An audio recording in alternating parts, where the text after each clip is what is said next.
Okay, in my last video I focused a lot on communication disconnect for people with Asperger's, and I've neglected to mention very important things because I seem to be hyper-focused on that one thing. Okay, so I'm going to try to address that in this video. Fortunately, I'm dragging this subject on, which I tend to do chronically, but something that's very important associated with Asperger's is a behavior called stimming. Now, it's kind of a repetitive physical behavior, and often, sort of commonly, someone with Asperger's will sort of flap her hands or rock back and forth. Those are sort of some of the things that are common types of stimming. And from what I've found, it seems as though this is a behavior that is kind of soothing, and so the act itself will physically relax the person with Asperger's. I don't know why exactly, obviously. I also know that it's not, they don't always do it for that. Sometimes they do it for other reasons. I think, yeah, if you have Asperger's and you're watching this, can you explain? I'm really curious about that. It's a really mysterious topic. Anyway, something is just so important to know about Asperger's is that people with Asperger's tend to have specific, very profound, long-lasting interests, which are referred to even as special interests. Now, these interests can be something academic, they can be something artistic, maybe both. For example, there's a prodigy surfer in the United States. I think he lives in Hawaii. I'm not quite sure.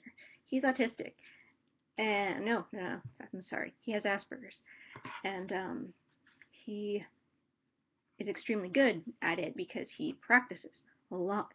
And the time that normally people would spend doing random social events, he spends, practicing his skill, and that has made him one of the best in the world. Another example, a very different example, would be I think he's a mathematician, basically, named Daniel Tammet. He from England, I believe. British, not Australian, not New Zealand. British, somewhere there. Yeah, he was diagnosed with Asperger's, and he has also something that is pretty rare, which is called an eidetic memory.